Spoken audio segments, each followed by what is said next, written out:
We had the Onyx Studio 7, and what else was he waiting for? Onyx Studio 8. Here it is.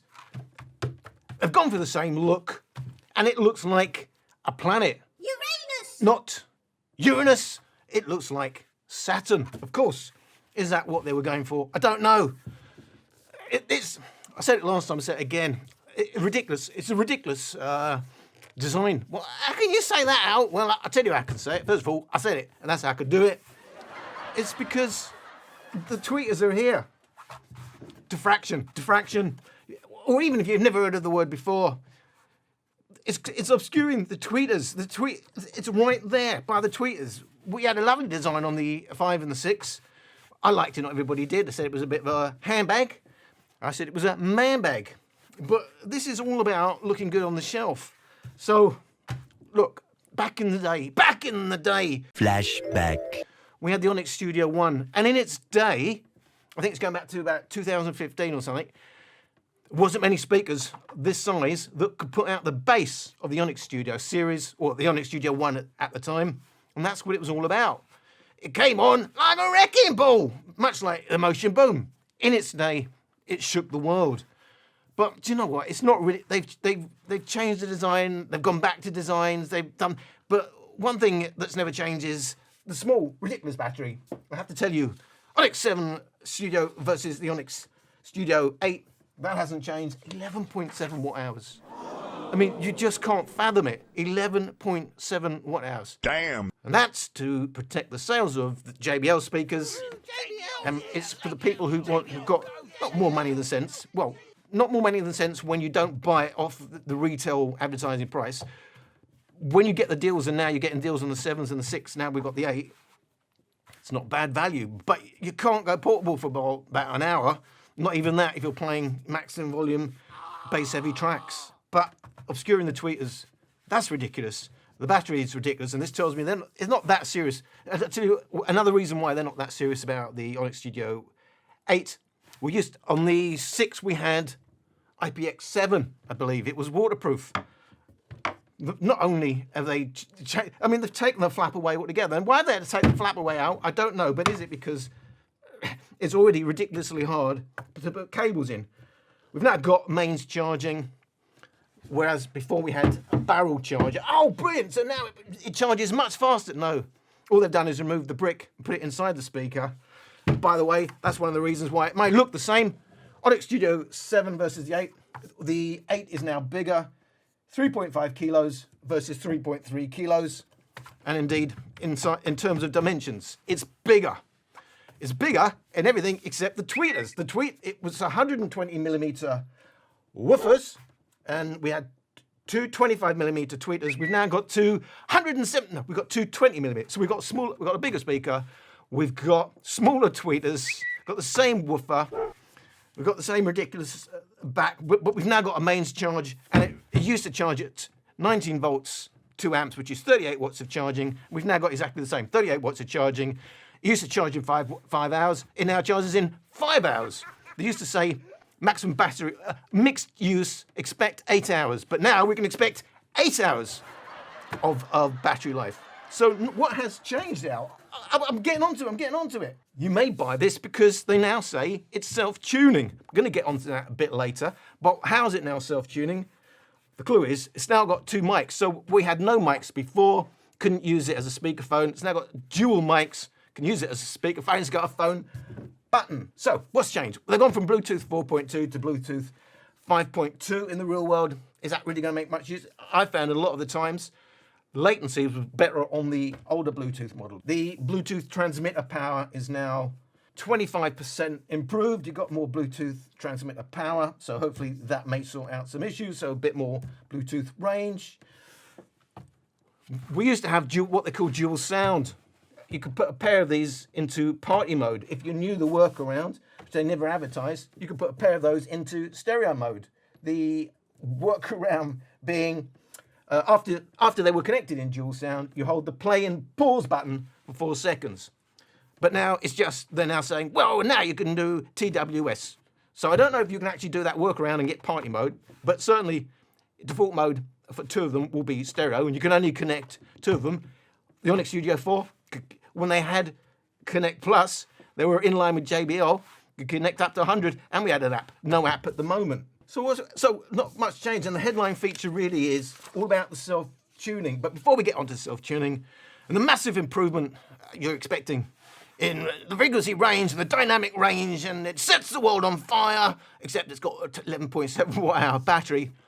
Holy cow. Frequency response measurements.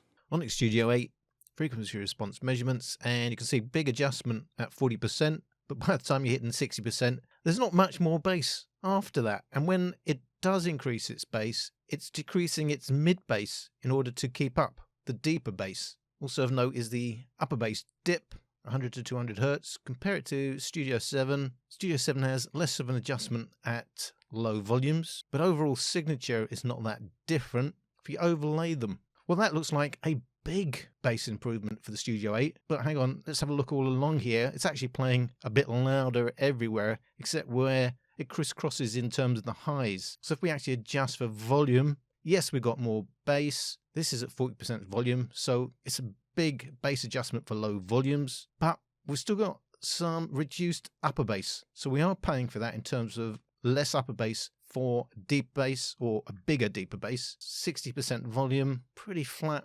400 to 10 kilohertz. The big difference is we've got less still in the upper bass, which is giving us more in terms of deeper bass and more mid bass. 80%, it's the same story, but we're now seeing the mids focused sound of the Studio 8 compared to the Studio 7. And ultimate headroom on battery, we can see we have got more in terms of upper mids. It's costing us some upper bass in order to give us a bit more in terms of the deep bass. There is a big difference now in its tuning. There may well be a bit more headroom, but however, be careful when online when people are comparing the speakers, because for the same volume level, the Studio 8 will play loud, a little bit louder, but enough to make it sound more dynamic and make it win in an A-B where they haven't loudness matched them. It goes a little bit louder. At lower volumes, it's got a lot more bass compensation for being at a lower volume. That's changed. And there's also the difference in the highs. They both got similar highs, but the peaks and the troughs are in a little bit of different places, which means it could well sound a bit different to your ears, even though they both have similar highs. They look like they're tuned slightly different. As we go past 60%, there's hardly any more bass anyway. So loads of that bass headroom has been used at lower volumes. By the time you hit 60%, well, there's not much more to come. And there's a bit of headroom, but they've cheated a little bit by reducing some of the upper bass. Big, massive thing from Harman Kardon, if you're going to buy the speaker and you'll be interested in, is what they call self-tuning. There's nothing groundbreaking here. They've now got two mics. The mics will listen to the acoustics of the room and will make a guess at what's happening. Is it reverberant? Is there a build-up of bass?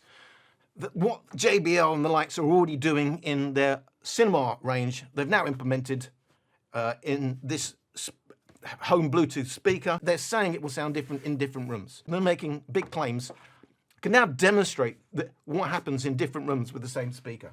So I'm going to start by the Onyx Studio 8, recorded in my dead room, recorded in my live room.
Me. Wow, do you know what? It really has changed the sound.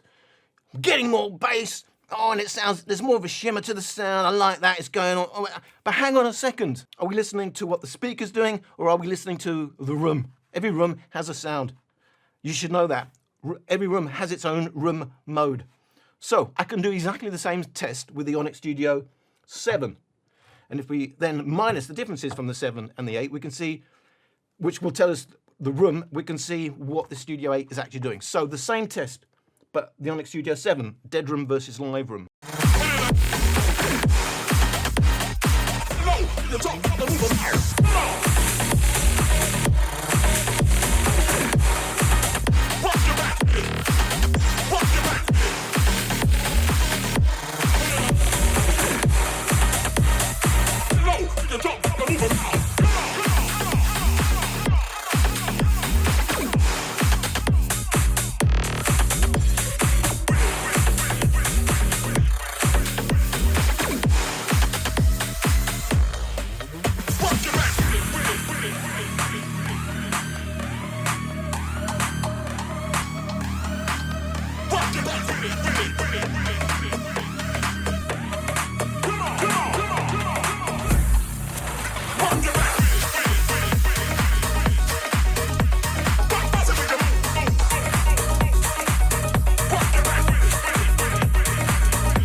Comparing the 7 against the 8, we do see an advantage in the bass now for the Onyx Studio 8, but not adjusted for volume here. And if we look all along, we can see it is playing louder.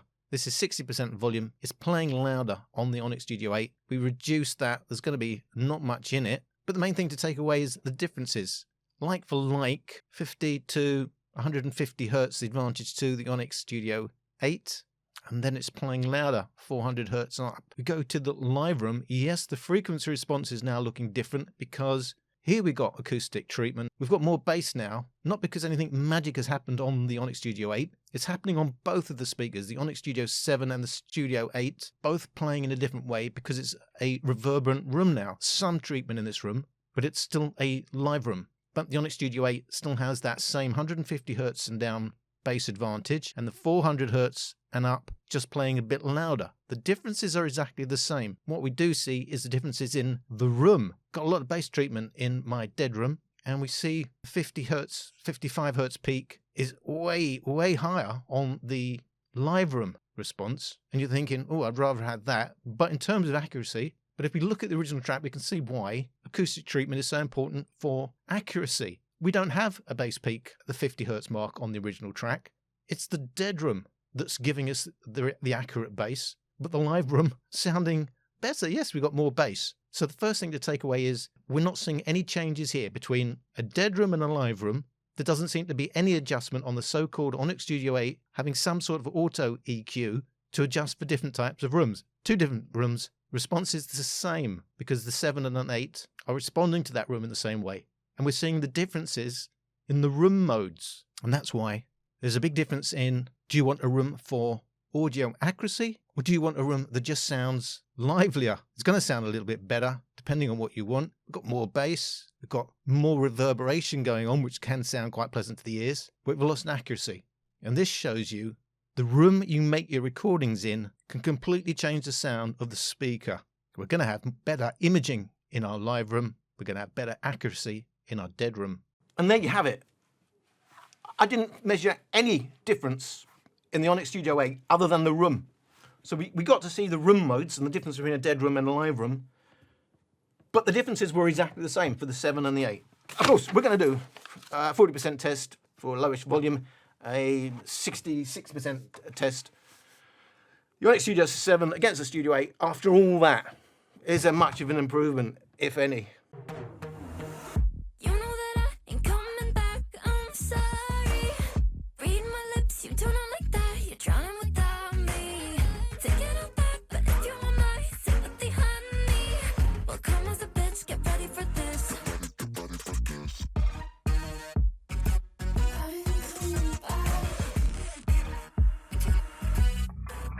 Trust my best, confess. You hate me wearing the pants if you weren't so damn obsessed with making me a perfect lie. Makeup is out, natural sin, letting my skin glow out. Yes, I can shit if you don't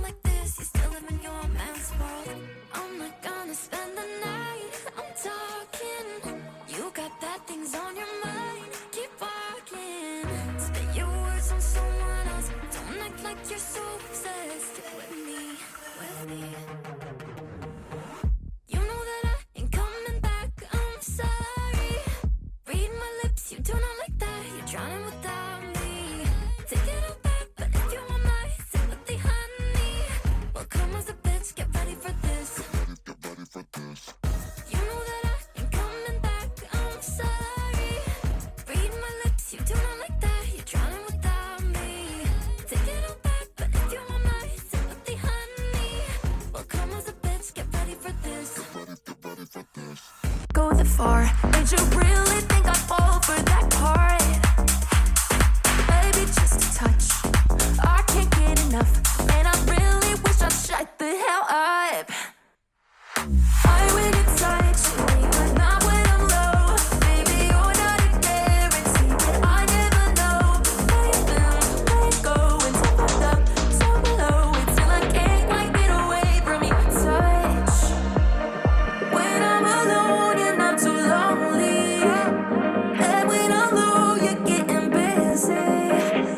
I try my best to get you off my mind, and I will think about you all the time.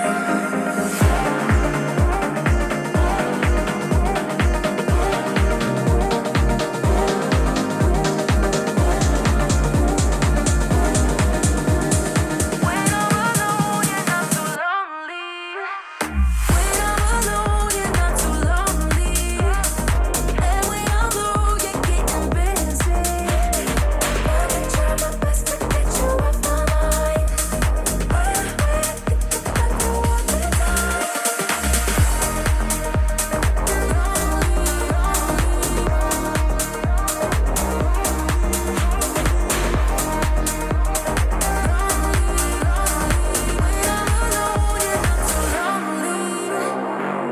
Straight off the bat, you can see the bigger advantage in terms of bass for the Onyx Studio 8 is at the lower volumes. Significantly louder in the bass from 100 Hz and down at 40%. At 66%, 70 Hz and down is very little in it. In fact, it's the Onyx 7 that has the advantage there. But the Onyx 8 is stronger in terms of the mid bass, but just after 100 Hz, it's losing out in terms of upper bass.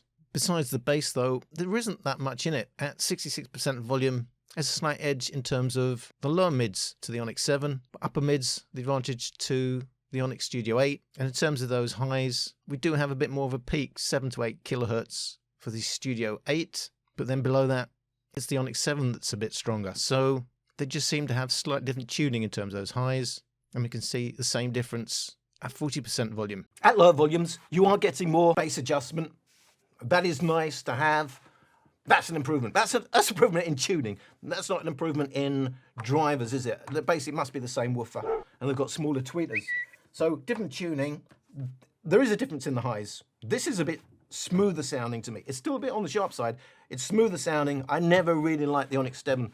To me, that was and is quite sterile sounding, and it lacks any life. This has a bit more life. I prefer the Onyx 8 over the 7.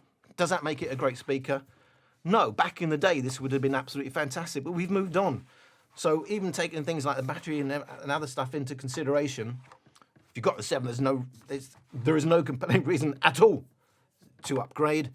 If you're coming at it for the first time, yes, it sounds decent, but we've kind of moved on from those days. So it's a decent speaker, but there's lots of drawbacks to it.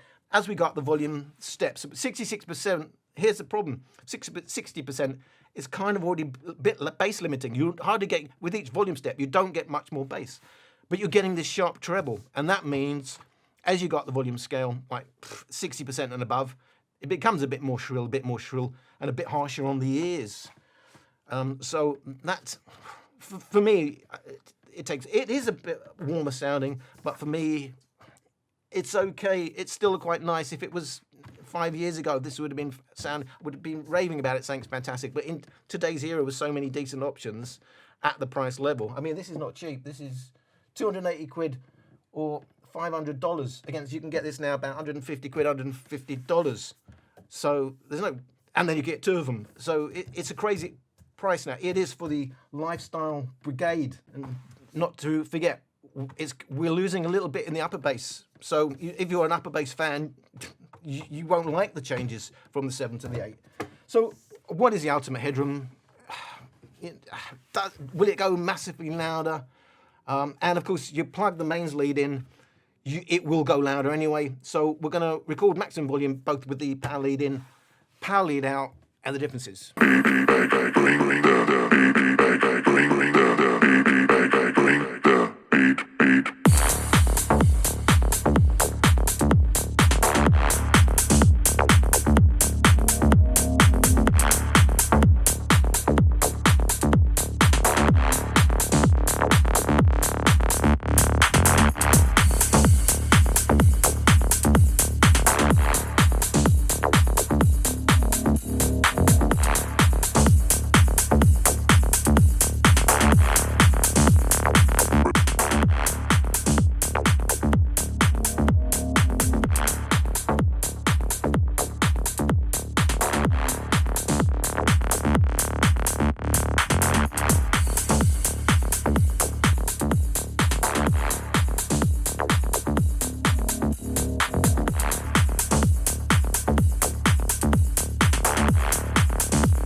So as portable speakers, maximum volume on battery. There is more headroom on the Onyx Studio 8. Bigger peaks in terms of that bass, 70 Hz, just after 200 Hz. And in terms of total bass, nearly 2 decibels up now, Onyx Studio 8. And again, the same thing in terms of the highs. Mids, not so much in it. When you switch to mains, you get about another 3 decibels of volume, and that's like doubling the power. That's significant. But in terms of overall sound signature, despite what everyone keeps claiming, oh, you're getting way more bass and it sounds much better. For a lot of speakers, they say, when you stick the mains lead in, you can see the sound signature, the frequency response is identical. It's just going louder. All else being equal, you will perceive that as more bass, but it isn't. It's just going louder. Does plugging the mains lead in make a significant difference? Well, you're getting 3 decibels. That's not double the volume by, if you should know, 10 decibels louder would be doubling the volume. So it's going significantly louder, but not massively louder. And it goes louder now on the Onyx Studio 8 by quite a fair way over the Onyx Studio 7, both with the mains lead in and on battery. But the deep bass is now at maximum volume. Overall, you've got more mid bass now, but the deep bass is now pretty similar. So part of that is the tuning again. You do lose a tad on the upper bass. Hopefully you've got a handle now, which for me, if I had to buy one of these 2 speakers, it would be the 8. It is smoother and warmer sounding. It's got a bit of life to it, where for me, this has no life to it. For a lot of people, they like that, but a lot of them was because before that was a 6 with a single right-sided, I mean, if it's a single one, they put it on the right side, but a single tweeter, and that was 2 tweeters, and we always go into this. They say it's stereo, because it's not stereo, you've only got the one woofer. There's a hell of a lot going on in that woofer, when you've got no actual subwoofer. In terms of the music, that is not going to be stereo, but you will get a wider dispersion. Yeah, you've got 2 tweeters over 1. And lots of reviews saying, thank you for watching. Hope to see you on another video.